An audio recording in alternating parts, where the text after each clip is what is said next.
fourth live podcast on twitch.tv.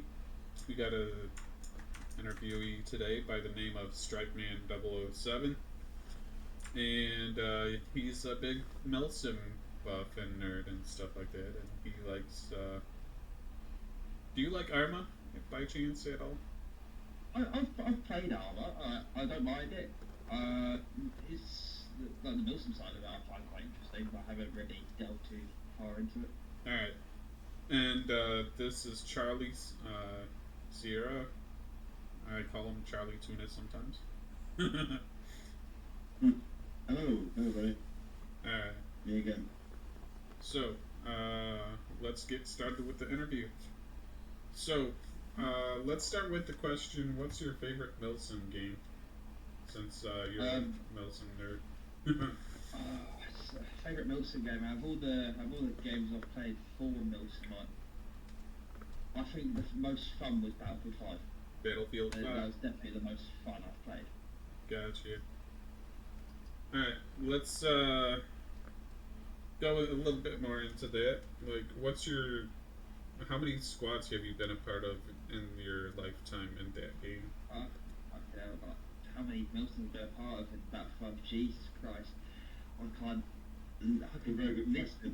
There's very good. Because there's a lot. I've done it for about maybe like a few years, and I've been like in plenty enough to gain enough experience and an understanding of it. There are a few that are definitely memorable. Alright, let's go with memorable. Let's go with memorable. Memorable ones. I think the first memorable one I would have to say I was a part of was a German one. Second SS Panzer Division. That was the first memorable one I was in, and that was actually the first one I was playing a leadership position for. Ah. Which was a very good experience. And it was very it was very big as well. It was a very big group, so there was plenty of people to actually be in charge of, I guess you could say. Gotcha. So Battlefield 5. Any other games that you've been interested in? Board Rights, for instance, or Holdfast Nations at War? In terms of Milsim? Yeah. I'd say Squad. I'm quite interested in Squad. Yes. That would be quite good. Hell Let Loose. I think that'd be really cool to go into Milsim for. And again, as I said earlier, Arma. I haven't delved much into Arma, but I think that'd be quite cool to go into, especially because you can get quite modern with it as well. So, previous mission we've got Hell Let Loose stuff potentially happening in the near future. So, of course, it's always good to watch this space in terms of that. So Squad, do you like the Star Wars battle or Star Wars mods and stuff like that that's coming out? I love it so much. I haven't played much of it, unfortunately. Galactic Contention? Yeah, Galactic Contention. It's so much fun. Yeah. I think it's a little bit of a learning curve to it. There's a little bit of a learning curve to it, but it's quite easy to get over. Alright. Charlie, do you got any questions at this time? Yeah, cool. Okay, yeah. So just delving further into your Milsim experience, and of course you mentioned one particular unit. Second SS Panzer. Yeah, of course. Unit names, they change hands all the time. But, so really, a recognised experience with a Milsim unit. It's one of those things where it's more down to what you're personally taking out of it. So, what would you say are some of the best experiences you've had in your Milsim time? Like, if you can name, let's just name one now, right, and then we'll go from there. So, what do you think is one of the better experiences you've had? I think something that I could take away from my experiences is the amount of confidence I've gained with taking charge of situations and people. Yeah. Despite obviously being online and you're doing a very specific task, it helps in the general grand scheme of things. Yeah. It's improved my home life for it as well, taking charge of things, especially at my current workplace. Yeah, exactly. It's so important when it comes to skills that you can learn in a Milsim environment. Now I know a lot of people will be like, oh, you know, Milsim, you know, it's just kids playing soldiers. No, not always. And of course, as I've mentioned before in previous interviews, and in my own one as well, it teaches you skills in which are quite hard to find in the world today. And of course, then being able to use them in a active environment where you are actively working and playing as a team, you're organising, and you learn leadership skills, communication skills. All those things are so important. Don't you think? Oh yeah, definitely. If I may interject after you're done with your line of questions, I got something. Yeah, sure. Go ahead. Alright, so it's one of those things where a lot of veterans and military people are drawn to Milsim as well. So you get to meet people from all walks of life, all branches, different types of scenarios in their lives and stuff. So I feel that Milsim really brings veterans together and even active military people, because I've met a bunch of military people that are active as well. So at least when I knew them. So I feel that it's not just for civilians to play. It's a way for military people to actually practice formations and CQB, close quarters combat, things like that. It's something they're already familiar with, and I think if like they like the familiarity, they should definitely go into it. Like I've met a good few people that were previously in the military, like U.S. Marine. One of my good friends is actually is originally a U.S. Marine, and he stayed in Milsim because it reminded him of his experience, and he quite liked it. Because it inspires people to join join the military as well. It gives people a springboard to go, right, yes, I can do this, because it gets your mind in shape. And it gives you a mentality of, yes, I can do this, because now I have been given the means to push forward and actually just try and achieve. Especially when it comes to those interpersonal skills in which so many people lack, especially the COVID generations. It's such a harsh thing to have to go through already, like losing that interpersonal skill set. And of course, all we really had, especially over those years, was video gaming. And so that's when I personally believe Milsim thrived. Not as, it has its faults, absolutely. But of course, for those who at least want a little bit of experience just in communication, or just being part of a community, being part of something where everyone's working towards at least a goal, it's a good step, no matter how many people might shit on it. Yeah, I lost a lot of my social skills during that COVID period. I was in school during that time. Yeah. And I lost a lot of my social skills and my development for it. And so Milsim, again, as I said about the confidence of taking charge, being in a team, leading a team, it helps so much with regaining that skill. My apologies if you can hear the train in the background. No, we can't hear a train at all.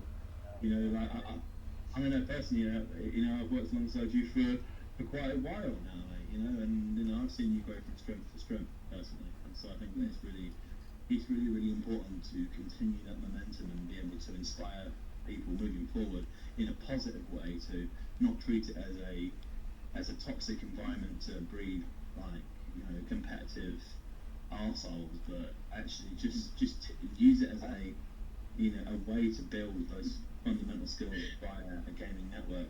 Yeah. It's amazing to see like a bunch of like age groups as well mixed into it.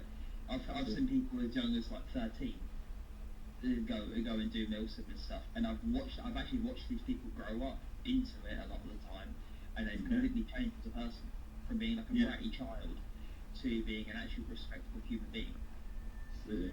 And I've seen the exact same. I can name at least one person that I've seen grow from being about 13 years old to now now they're like in their early 20s, and it's so strange to think that when I first met you, you were just a little kid just wanting to join in and play some war games. The next thing you know, now they're starting to put their training dates down to join the armed forces. You know, and I think that's really quite something. You know. Yeah. Like, so I mean, it doesn't even need to amount to joining the armed forces. You know, but just to see them grow up. You know, just to see so many people grow alongside you. You know, everyone's human. We're just here having fun, doing our bit, and wow, what a pleasure it is to be able to do that, I think. Yeah, well, I've known you since I was, what, maybe 16, 17? Yeah? And I'm now fucking 19. Like, Yeah. very And there we go. Right, and, you know, it's the future. Oh, yeah, definitely. Alright, so, let's talk about Paint the Rat Town Red now. I'm kind of curious about that game. I haven't heard too much about it, so, It's just so ragdoll. There's so much ragdoll to it. It's very gory, I guess you could say. Very pixelated, gory. It's something that you definitely like. You could put on like music like Freebird or like Mr. Blue Sky or something goofy on, and just go absolutely ham on like a ton of fucking people in that game. It's a single player game only. You're not fighting against any actual people, but it's fucking hilarious. gotcha. Alright, what's your thoughts on gaming in general? Gaming, like what can't I say about that? It's absolutely brilliant. As I said, I'm gaining confidence when I talk to people and so on. I've also learned quite quickly. It's made me being able to learn how to get around things quite easy. If I struggled to do something in a game, I would find a way eventually how to do it, and I've been able to transfer that back into real life. There's a lot of things that I've learned in games that I've been able to transfer in real life, from again speaking to people, leadership, to just simple problem solving skills. Gotcha. Any questions on that, Charlie? Yeah, so of course, yeah, gaming in general, what a massively extensive subject. What would you think your favourite gaming genre is?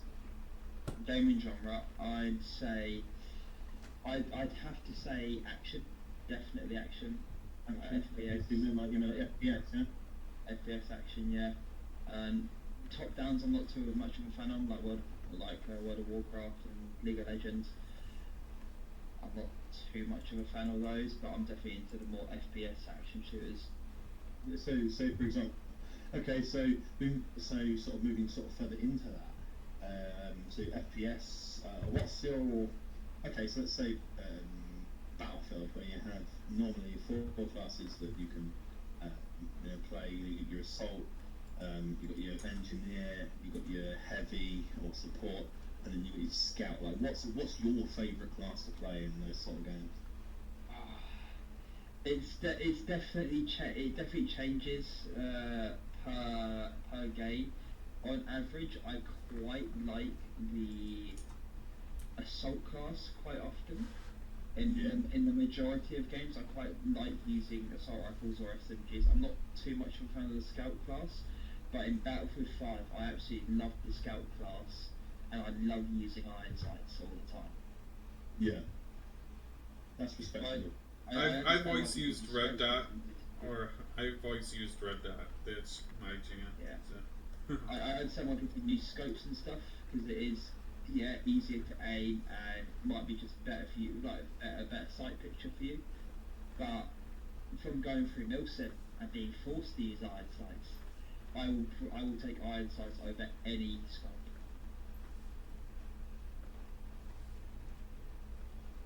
Yeah, absolutely. Like, so let's go to the Battlefield series. What's your favourite Battlefield? Favourite Battlefield? Oh my god. I quite liked Battlefield 4, that was okay. Quite like the multiplayer of that. Oh, hey. Although to be fair, I say it was okay only because I didn't really play it in the hype period. A lot of people don't play Battlefield 4 on the I Like- played it in the rebound. hype period. Yeah, it's still a very, very popular game today. I think it still clings on as one of the most popular Battlefields because of the fact that it still has Battlefield. Yeah. I'd say Battlefield 1 was definitely one. Yeah. I grew up with that release and playing it first time and playing it on it like near its release, I guess you could say, and that was so much fun. Yeah, absolutely. Battlefield 1, what a game, just graphically, in terms of mechanics, wow.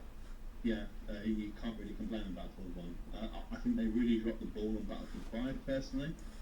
I know that having done Battlefield 1 Milton's, Battlefield 1 Milton was very, very fun because, of course, it had the private servers, it has the one-shot mechanic, it had the hardcore side of things. Like there's a lot of things in which tick the box in Battlefield 1. So yeah, I agree with you there 100%. Alright, so let's pivot for a few minutes, and I got a question for you about ARC. How do you feel about that actually shutting down and there only being private servers now? I mean, I guess when I played Ark, it was very much a thing. Just really, it was never really. I only ever really played it with a very close group of friends. I never really joined servers to play with random people or not. Them shutting down the servers, I'm not too aware that they shut down the servers. Well, I'm not too aware of why they shut down the servers. But well, the issue is they had Ark Survival Ascended that they were launching at the same time. They were developing Ark 2 with Vin Diesel, I believe it was. That was casting in it or something like that. But this is not an advertisement of Ark in any way. It's just, what do you think about all that? Ark 2 coming out, Ark Ascended coming out. I think that I think Ark 2 coming out and Ark Ascended. It was already, the first one was already really popular with a set group of people. I think it'll be popular. But since shutting down the servers, maybe they've lost a bit of attraction to it. Gotcha. The consistent attraction. There's not many people playing, so not many people maybe are posting videos about it or are talking about it much because again there's no servers to play on. Ooh, what do you think of Palworld capitalizing on Ark's shutdown and stuff? Palworld shut down?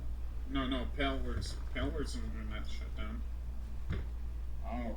They were hacked for a while, but they had sold quite a few million copies of their game. So I don't really know much about that, to be fair.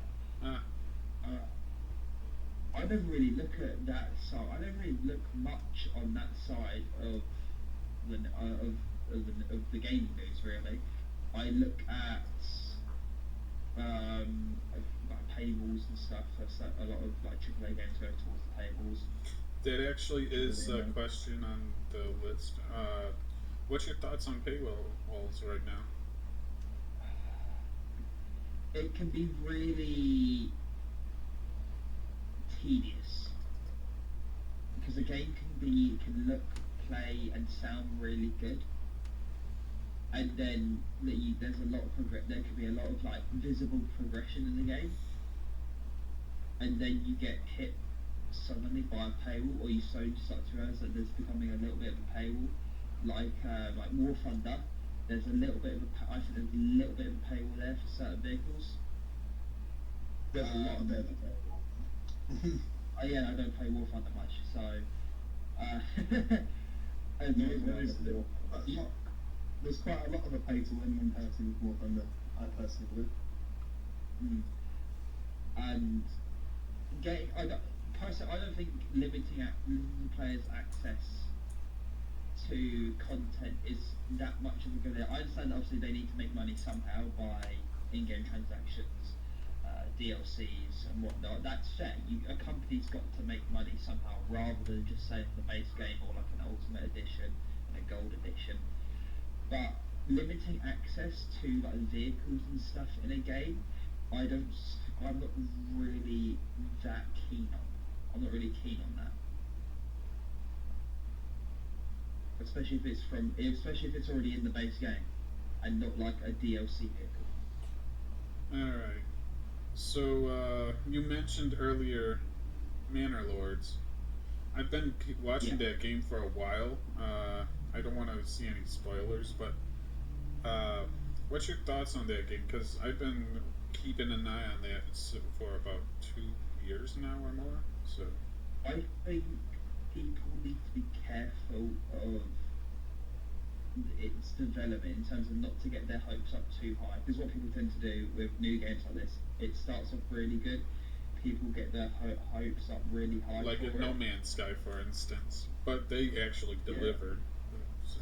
Yeah, they get their hopes up too high, and then there's just something slightly wrong that the community doesn't like, and then they go batshit crazy. Oh yeah.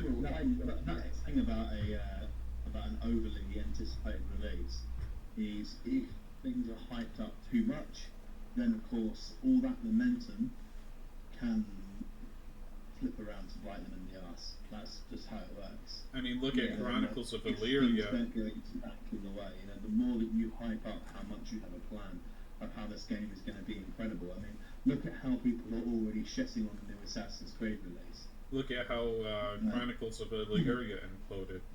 It's like now everybody's calling it a scam, and I'm. What do you think? Have you heard much of Chronicles of Elyria, or do you mind talking about that? I've heard a little bit of the new Assassin's Creed game. Haven't heard about the other one though. Okay, Chronicles of Elyria is not any type of Assassin's Creed game, so it's its own game where like it was an MMO, and it was going to be like a sandbox MMO or something like that, and they couldn't deliver on it, and next thing I know, everybody's losing their shit, and they're just like going after the company, suing them and stuff like that, and it's like one of those things where they did try to shutter the company, so it's like a lot of people are justified in feeling scammed in that way. So but when it comes to games like Manor Lords or like any type of like historically based game, I really like historically based games like Manor Lords or Hearts of Iron or Kingdom Come Deliverance. Kingdom Come Deliverance or Hell Let Loose, all that stuff. I love those type of games because I'm such a history nerd. Maybe about World War II, but like, especially like medieval stuff as well. I really love that kind of stuff. And Manor Lords, I can't say that it perfectly portrays it because it's still in early access and still in early development, but it's very good. The dev is very good at keeping it very historical with how it's set, how it's being played, how you develop your kingdom and whatnot. From where you're building, how the buildings look, to how you create your army, because in that time period you never had a standing army. You basically called up people, say, hey, I need all the men here and here and here to come and fight for me. Your people then gather up and they'd go off. They wouldn't even have they'd have to bring their own equipment, like their own swords, their own shields, their own clothing. So it was all like there was no exact uniform, and that's what I love about this game. Because when I look at my army, I think each person there is an individual person. They're not all uniform. So you had to really know your army back in the day in order to get the most out of it, pretty much. If you want a bigger army and you want them to fight for you, you want them to like you. Right. And then they'll fight for you. I mean, it portrays in real life now anyway, like, the people of your country don't like you. they're not, when a war breaks out, they're going to be willing to fight. So, Alright. So, Hell Let Loose, you keep mentioning that. So, is this like one of your favorite games? it was originally one of my favourites. Then when the update for the British faction came out, I was disappointed because of the historical inaccuracies that came about with it. I say there were historical inaccuracies. There was What inaccuracies? You pushing forward. there was one. Now it's not entirely. This one is not entirely inaccurate because it's still by technicality it's correct, but it wasn't correct when the battles that they were portraying. The weapons used, or the weapon used in that battle, was not portrayed correctly. The battle was El Alamein, and the gun that was being portrayed, and drill, and the gun that was being portrayed for the main British faction's rifle was actually the World War One SMLE. Now, it is true that they didn't use those.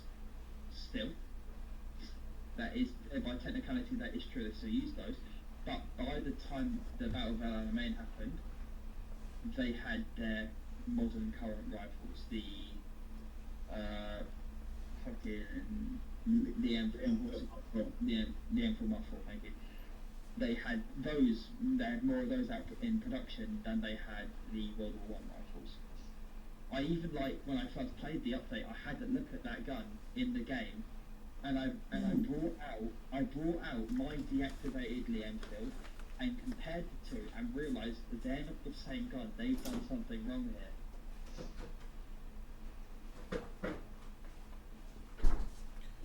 Alright. Yeah. So, is there any other points about that? I believe there was an issue with some of the uniform as well. From what I heard, there was a bit of a uniform issue. It was slightly off. So what do you? Moving forward from complaining about where the game has obviously went wrong, because of course I have also seen those things as well. Yeah. You know. They fixed those issues. They have completely flipped that around. They've completely fixed those issues, and I believe a few hot fixes later. Yes. So they completely turned them around. So, what are your thoughts about the future of Hell Let Loose and your involvement with the title? What do you think? I'm starting to get back into it, as I said earlier. I'm starting to get back into it. I'm starting to not like it again. I already liked it before, but it's dragging me back in again, which I quite like. Again, I haven't played some of the new maps, so I want to experience some of the new maps. I want to see. It might be a bit hard, but I'd really like to see more of the minor factions in play, like the Finnish, the Polish. I say French is a minor faction. They're not really a minor faction, but the French as well. Well, they have the Polish Elan as a DLC, I think. Yeah, but not as a major faction, and not as a playable faction. They only have them as a uniform and stuff like that. Skin, yeah. Yeah, skin. I'd like to see playable factions like that, because even though they were minor factions, you still had very important battles and very interesting battles as well that you could probably get some gameplay out of, especially the Finnish. I think that'd be really cool. We don't have many snow maps at the moment, but I think some Finnish ones would be really good. Alright. Are you into space games at all? MMOs, sandbox games? Maybe there is one. Let's have a look. I'm into. I can't find it now. I was into FTL, so Faster Than Light, for a bit. That was fun to play. I remember watching that as a kid as well. That was fun to watch. Again, Halo. I like Halo. I like Star Wars.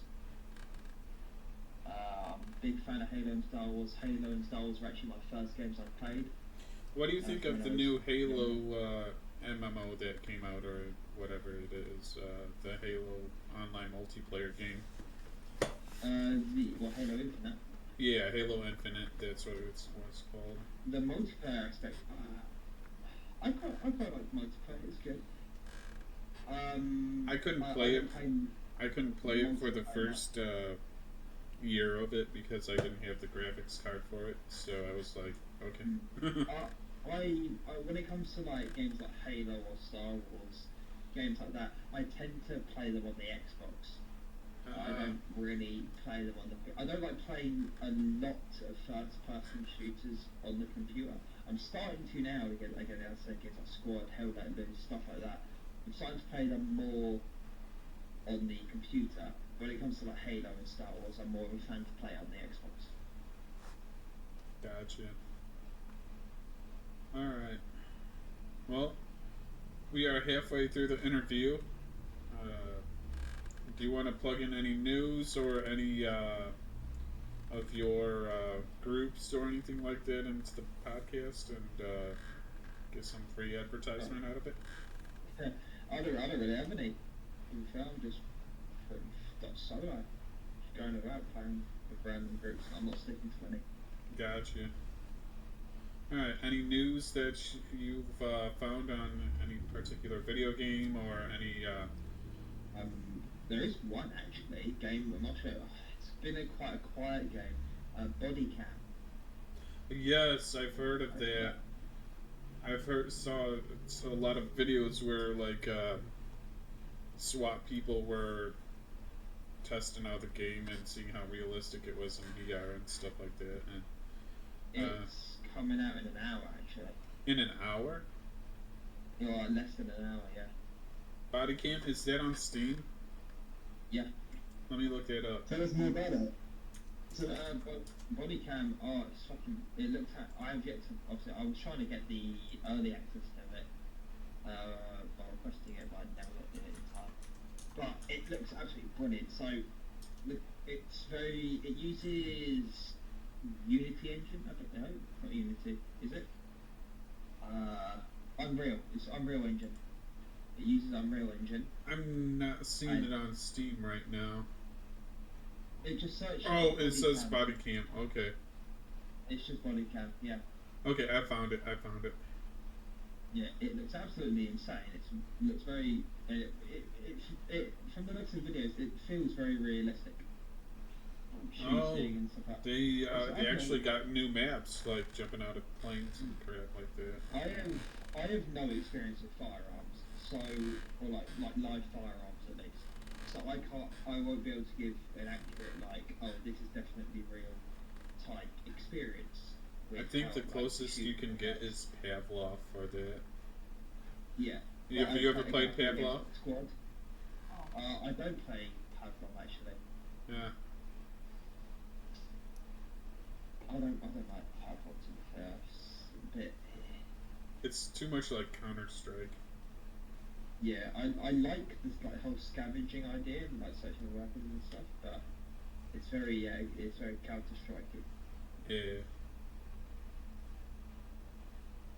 Alright.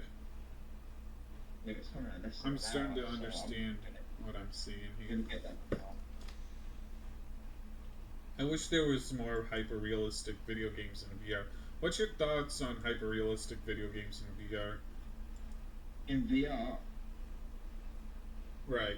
I Example, Body Cam. I love it. I love hyper realistic games. I really do like hyper realistic games. It's I quite get invested into them. I get invested into games anyway. I get really addicted to them, and I play it for a very long time. But it's mainly like hyper realistic games I get really into, or as close as you can to it. So Squad, Hell Let Loose, I really get into them because it sounds so good. The sounds in the game sound really good, and the look of the game as well, the look of the guns on it catches my eye all the time. And Bodycam caught my eye because of how realistic it sounded and played. I watched some videos of it. It's really caught my eye. Alright. Well, I've pretty much at this point run out of questions for you. Charlie, you got any more questions for Strike Man at this time? I think there's a lot to delve into, really. I think it's. But is there anything in particular that you personally would like to speak about, mate? Anything that really interests you that you'd like to geek out about? I think that's a really, really valuable thing. Is give you a forum to, is there any subjects that you would like to ask us about? Right? This is the conversation. Yeah. Yeah. Oh. I don't know, it's like there's so many. Like, what? Ooh. Put on the spot here. It's fine also just to say, no, you haven't got any questions. It's also fine. I know that. So it's always worth the attempt. I'd say what you guys' thoughts on, I'd say, like, the AAA versus indie. Like, what do you want to support more? What do you want to see more of? If I may say on that one real quick, indie games for sure. They may not have the oomph, they may not have the graphics, but the functionality's there for most indie games and stuff.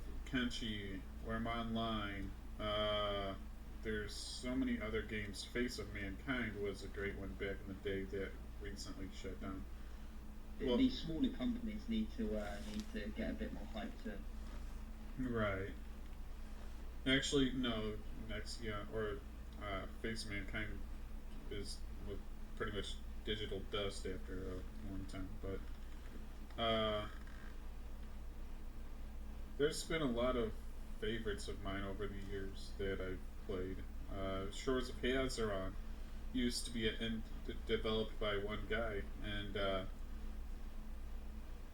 it was an MMO at one point, but then he shut it down because he wanted to develop a single player game. So,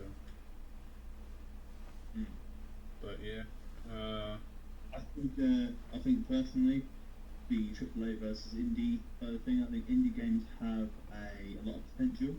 Look at all the indie games in the past that have been able to gain success through just general interest and momentum itself. Stardew Valley was, for instance.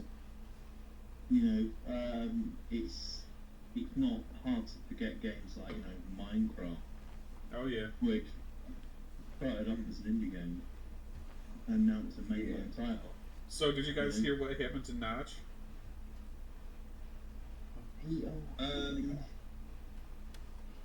What happened to Notch? So he said, he got blacklisted from Microsoft and now, whoever else owned it before saying things that disagreed with their mission statement, basically. So, like he was anti-trans or something like that, anti-other stuff. He was anti a lot of things. Yeah, he was anti a lot of things that, kind of just didn't go with the mission statement of these companies, and they blacklisted him from it, and they're trying to remove him from the game pretty much, like his temples in Minecraft, things like that.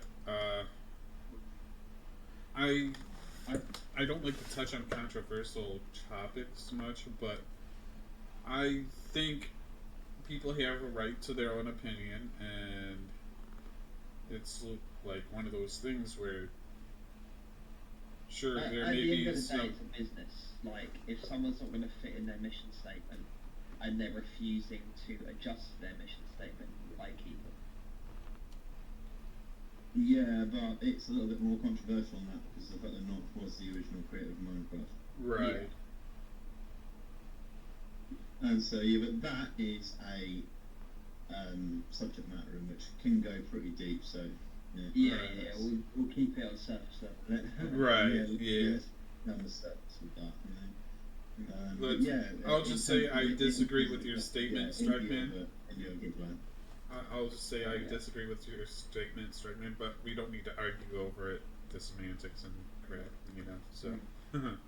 I'd say like indie games need to come up a lot more. There's a lot of what you call COD brain rot. Oh yeah. A lot of COD brain rot, and that's seeping into like promising games even Helldivers 2. That's starting to get a little bit of COD brain rot into it. Yeah. Yeah, there is a real mentality of the gaming world currently where they want to fixate on something which is first person shooter, fast, punchy, in and out games. However, having that sense of like repetition is also not healthy for an FPS because it then makes it necessary for that FPS to then keep on adding things in to make it exciting, or change it up and way consistently. I'd gladly play squad and fight over the same set of 3 houses for half an hour than play like 2 games of COD. Yeah, I can't stand. I think it also depends on what COD. Yeah, I can't stand shooters What as are they your go favourite Call of these Duty? days. My favourite Call of Duty, I'd say Modern Warfare 2. Okay, fair enough. Yeah. Modern Warfare 2, I love it. Personally, I'd say, and this is just from the hours that I put into the game as well. Yeah. I'd probably say COD World War 2. I really like it. World War 2, okay, not bad, yeah. I quite like World at War. I quite like World at War. World at War, good game. Of course, World War 2 is probably a massive disagreement point for a lot of people. There's 2 sides to that game, definitely. Duke Absolutely. Nukem. Duke Nukem was my favorite word shooter game. I can't play a lot of these newer games out anymore. Yeah, there's a lot of customization behind World War 2, I think, which really made it fun. But yeah, like the Helldivers 2, it started off brilliant, and the brain rot community is starting to seep into it a little bit, and it's starting to look a bit disappointing in terms of the community side of things, because they are really trying. Yeah, people have done some rather horrific things to some of the engagements that you can get into, especially I found that I was playing Helldivers the other day, and someone completely blocks off the entrance to the evacuation park at the end, just because they wanted to troll. And we'd collected like everything they possibly could, and then right then and there at the end, they just decided to block it off. In fact, I think they dropped it late as well, so they weren't even there for like the entirety of it. And it just made me think, if people can ruin your fun that quickly, right? So honestly, I was so angry about it, like. So yeah. Well, if it was you, if you're listening,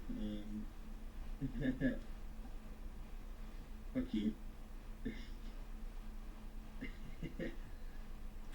Alright.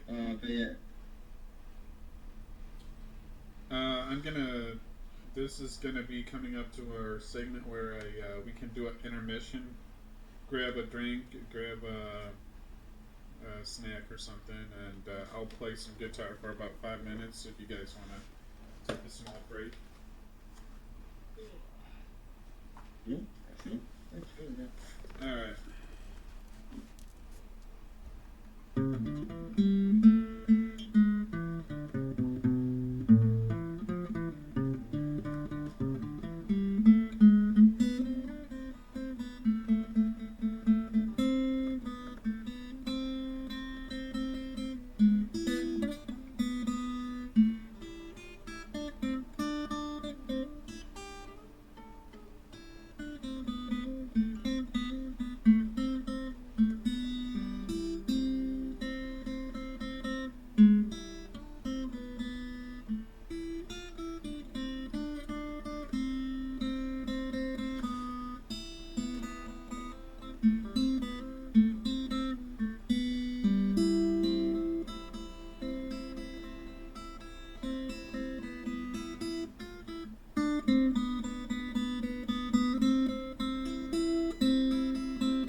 Alright.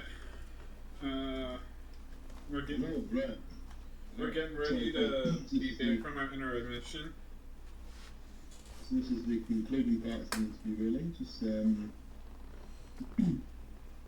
We're just chilling, chatting, so I will change the thing to just chatting.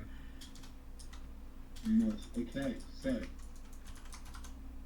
moving forward, of course, this is just sort of the moving into the final part now, which is just Yeah, we're just chatting at this point. Oh no, I lost connection in Foxhole. Whatever shall I do? Oh no. I know. Yeah, so it gives you an opportunity, Strike Your Boy, to just talk about anything that's going on with you, any community you'd like to plug, any things in which you'd like to say that you're getting involved with, or anything just moving forward.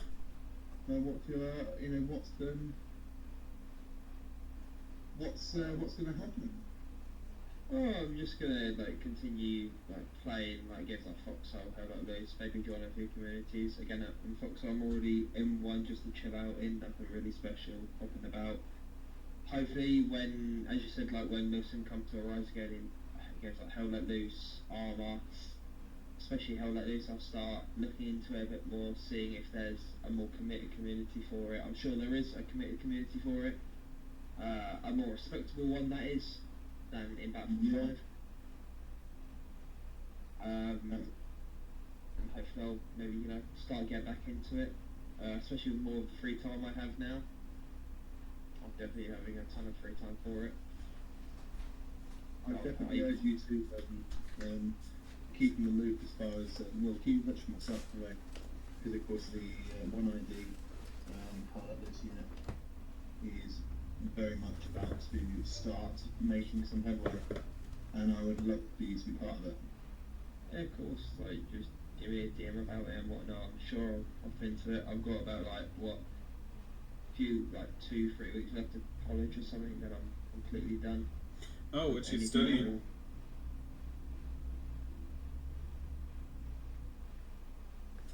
Hello? Right? Yep. Mm-hmm. Oh, what you studying? Public services. Ah, nice. It's a 2-year course. I'm just coming to the end of it. I'm in a application to the RAF as well. Ah, nice. So I got my medical exam in 2 days. Well, I say 2 days. By 12 o'clock it'll be 2 days. Fun. No, it's very nerve-wracking. But Yeah, I'll I'm get there. proud of you though, mate. Just keep on pressing on, I've got your back always. Yeah, I gotta get Yeah. into a hospice place for volunteering, and they're wanting me to go through a drug test myself. So I'm afraid I won't be able to perform. But yeah, I'll hopefully get back into. I'm expecting myself to get back into the military side of things, especially for holidays. Again, you can do 50v50 instead of 32v32, so that's a whole bunch more players to be working with, and a whole bunch more organisation as well, and more in-depth organisation as well. Alright. Okay, Alright. well, this has been really fun. Yeah, Really real. Well, we hope you enjoyed the interview. Yeah, it was great. Do you want to just chill with us and chat with us for now, so we can hang out? Unfortunately, I do have to hop off because I've got work at 5 in the morning. Alright. How about you, Lexi? You want to chill with us on stream?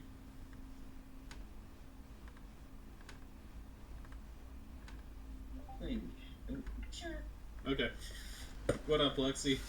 What up, Strike Man? Planky planks. Planky plank. Oh no. That's great. Alright. This has been a really good interview. Thank you very much to. This concludes our podcast. Thank you for joining.